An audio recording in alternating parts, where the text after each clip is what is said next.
Então, estamos começando a falar acerca de vidas muito importantes, vidas que viveram, não é, e que fizeram a diferença no mundo, no nosso mundo.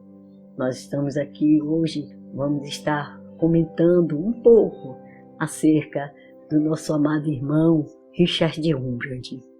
Ele nasceu em Bucareste, 24 de março de 1909, faleceu em Torrance, 17 de fevereiro de 2001. Família de 4 irmãos e ele era o mais novo desses irmãos. Ele pertencia a uma família judaica e ele viveu em Istambul por um período curto de tempo e logo seu pai morreu, deixando-o com 9 anos.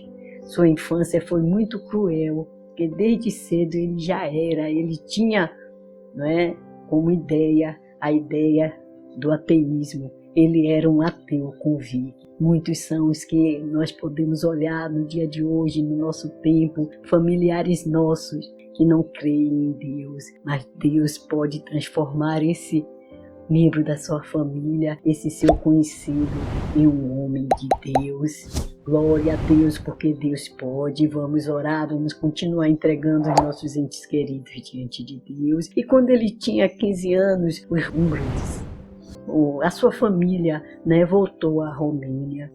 Em sua adolescência, foi logo enviado para estudar o marxismo, ali em Moscou. Retornando clandestinamente no ano seguinte, ele volta clandestinamente, perseguido pela polícia secreta da Romênia. Então ele foi preso e mantido na prisão. Mas ao retornar à sua pátria, ele vai justamente, Richard, né, já era alguém, um líder e coordenador, pago diretamente por Moscou, igualmente como outros comunistas. Casou-se com Sabina Oster em 26 de outubro de 1933. Ambos se tornaram crentes em Jesus em 1938.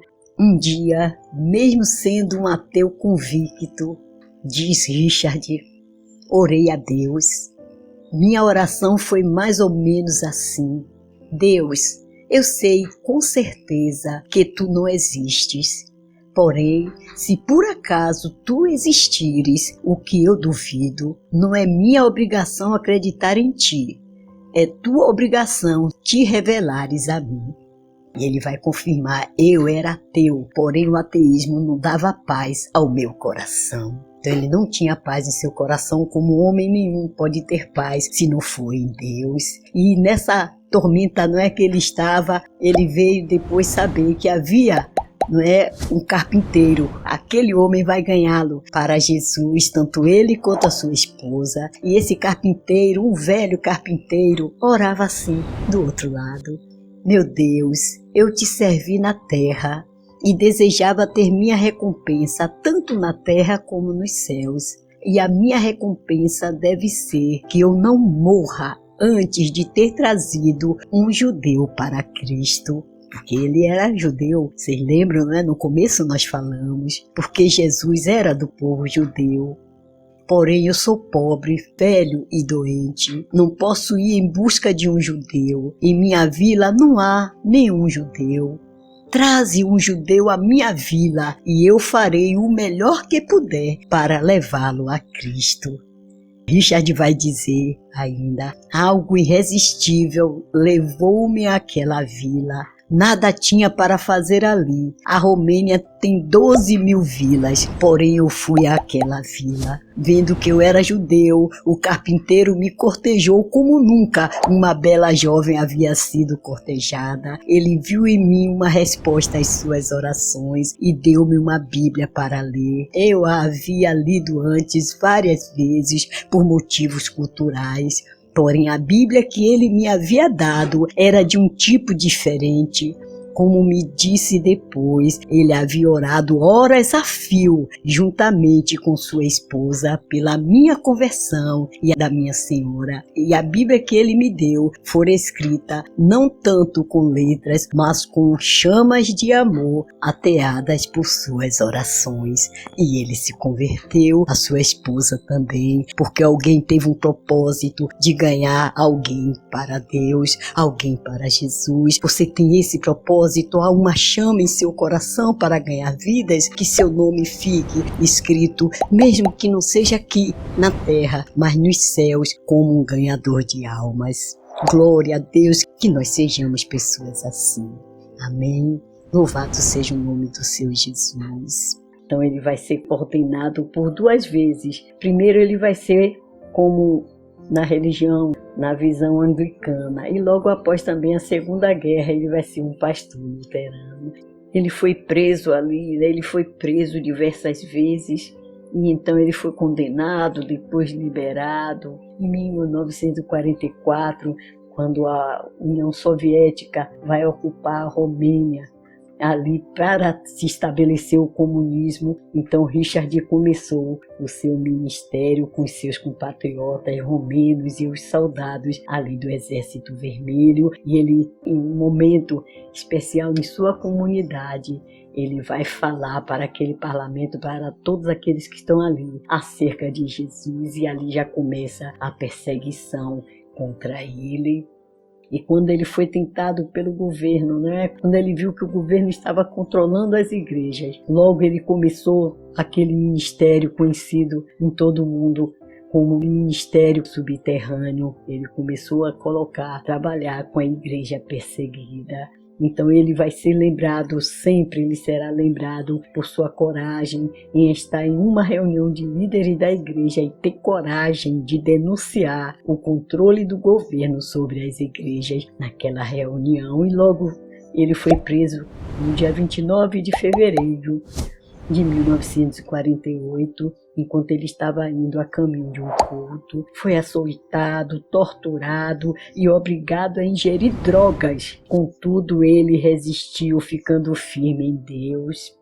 Muitas foram as aflições desse homem.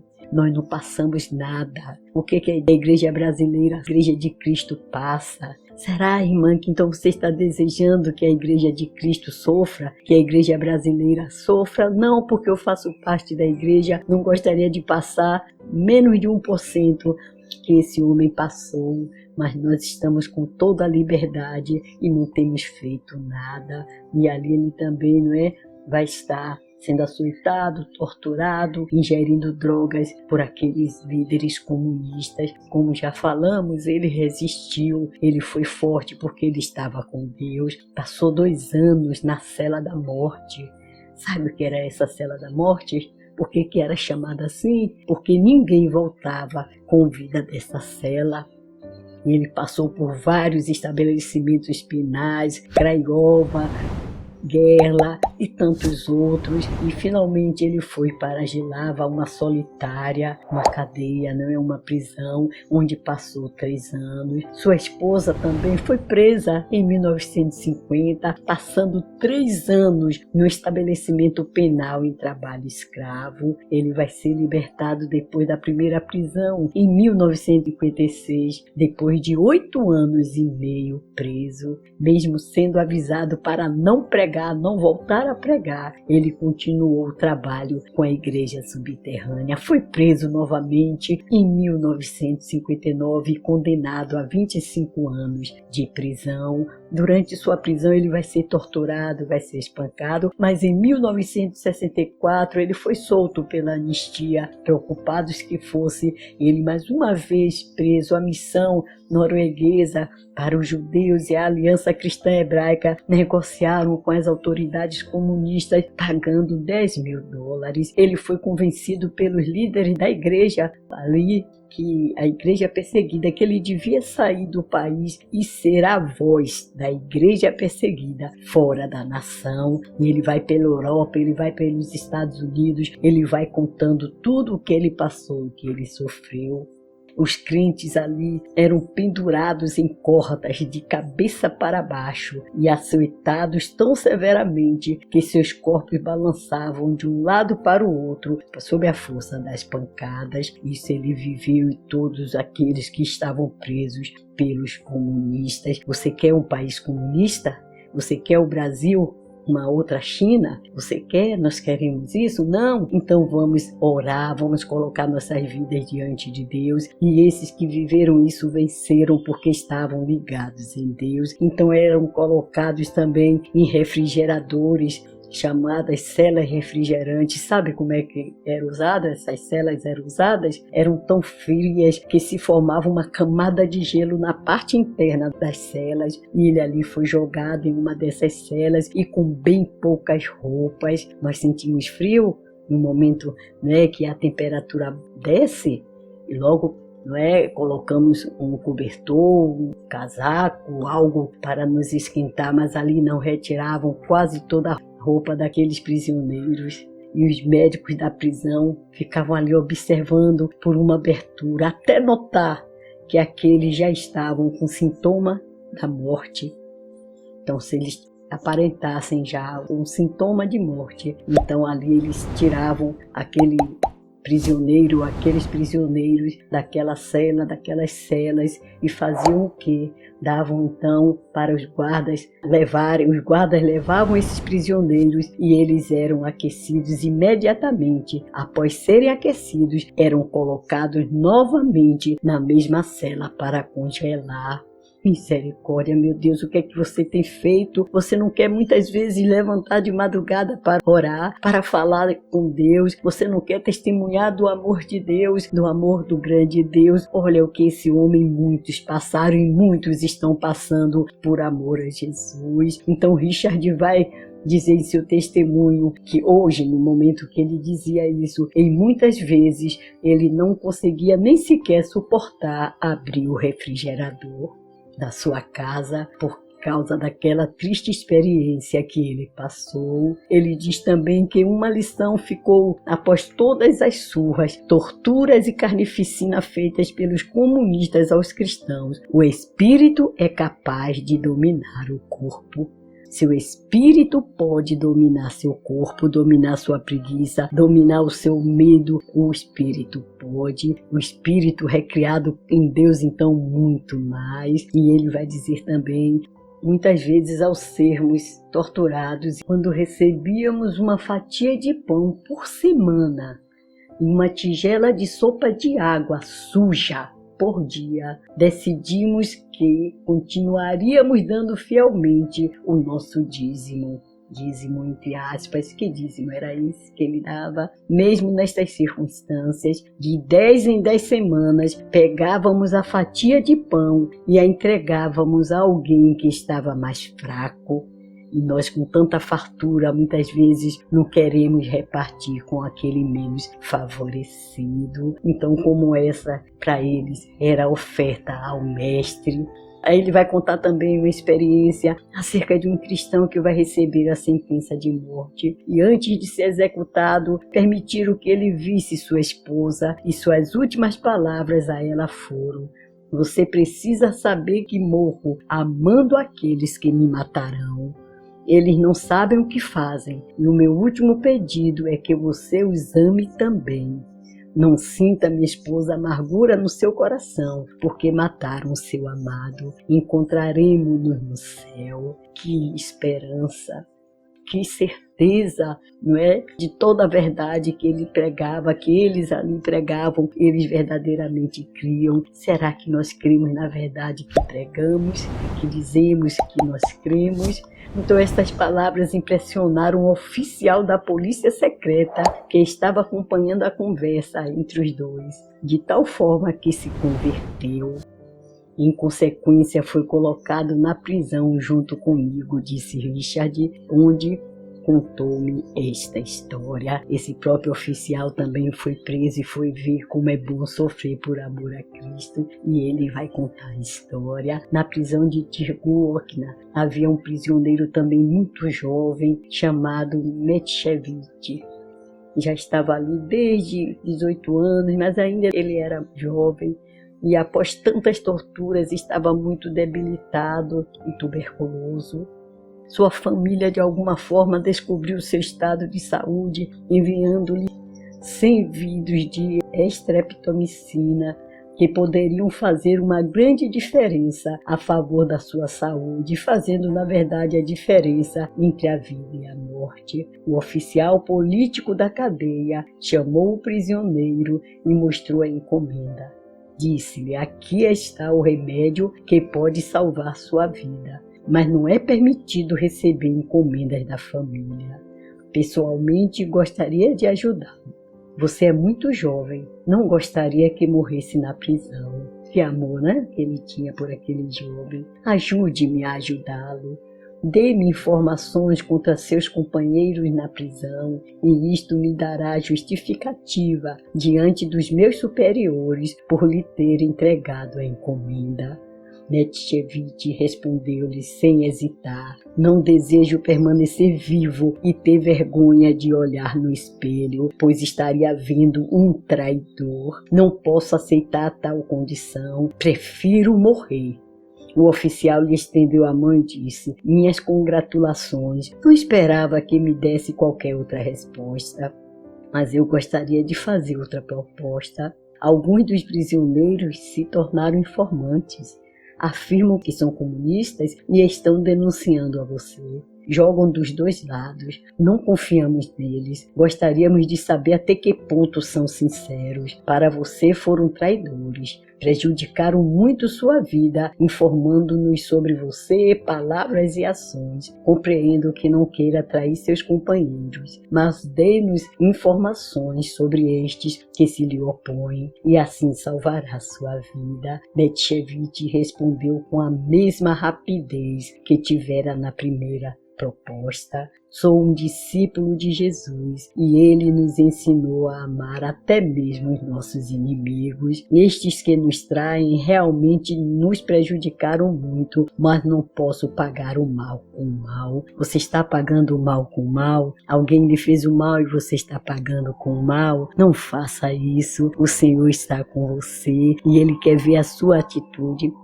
Não faça isso. Não pague o mal com o mal. Deus está vendo, Deus conhece você, Deus sabe de todas as coisas que você vem passando. Mas como está a sua fidelidade para com Deus, para com o Senhor Jesus? O Senhor confirmar a vontade de Deus para a sua vida, fazer o bem, mesmo em troca do mal, mesmo daqueles que fazem o mal para você. Devemos amar os nossos inimigos. Não posso dar informação nem contra eles. Tenho pena deles, oro por eles, mas não desejo ter qualquer ligação com os comunistas. Metchevich voltou desta conversa com o oficial e morreu na mesma cela onde eu estava. Richard falando. Então Richard ainda vai dizer assim: estive ao seu lado quando morreu e morreu louvando a Deus. O amor venceu até mesmo a sede natural pela vida, diz Richard Wurmbrand. Se um homem pobre é um apaixonado por música, dará seu último centavo para assistir a um concerto. Ficará sem dinheiro, mas não sentirá frustração, pois encheu sua alma de sons maravilhosos. Não me sinto frustrado por ter perdido muitos anos na prisão. Vi muitas coisas belíssimas. Já estive entre pessoas fracas e insignificantes na prisão, mas também tive o privilégio de estar na mesma cela com grandes santos, heróis da fé, que se equipararam aos cristãos do primeiro século. Enfrentaram a morte por Cristo com alegria. A beleza espiritual de tais santos e heróis da fé nunca se poderão descrever. E ele continua dizendo: as coisas que estou dizendo aqui são excepcionais. As coisas sobrenaturais tornaram-se comuns aos cristãos na igreja subterrânea. A igreja subterrânea é a igreja que voltou ao primeiro amor. Antes de ser preso, eu amava muito a Cristo. Agora, depois de ter visto a noiva de Cristo, seu corpo espiritual, na prisão, posso dizer que amo a igreja subterrânea tanto quanto amo ao próprio Cristo.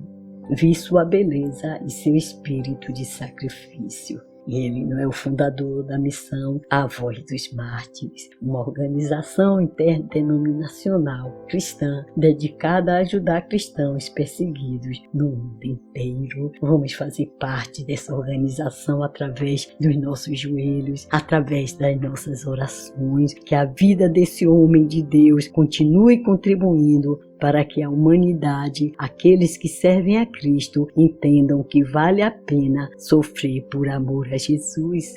E muitos dizem assim, como que eles aguentavam, como os cristãos iam sorrindo para a morte. Aqueles irmãos da igreja primitiva, eles viviam a fé, eles viviam uma vida com Deus. E se você vive a fé, se você vive uma vida com Deus, Deus está preparando você para toda e qualquer situação. Esperamos que não venhamos passar nunca por uma situação assim. Nós estamos vendo aí a iminência do retorno de Cristo. E o que vai ser desses que vão ficar, que vão ter que aproveitar a última chance, a última oportunidade, porque senão se perderão eternamente, sofrerão, serão decapitados. Vamos nos aproximar de Deus agora, enquanto nós podemos. Amém? Deus, entregamos em Tuas mãos as nossas vidas e agradecemos pela oportunidade, Senhor, de conhecer, ó Pai, ouvir acerca desse homem de Deus. E assim muitos, ó Deus, que têm se levantado em todos os séculos na ousadia do Teu nome, pregando a Tua palavra e testemunhando do Teu amor. Entregamos em Tuas mãos todos os Teus servos que ouviram essa palavra, que hão de ouvir ainda, Senhor, acerca desse homem de Deus, para que todos nós tomemos uma posição diante do Senhor e vivamos vencendo, em nome de Jesus. Amém. Até a próxima oportunidade. Com amor em Cristo, missionária Auxiliadora Freitas.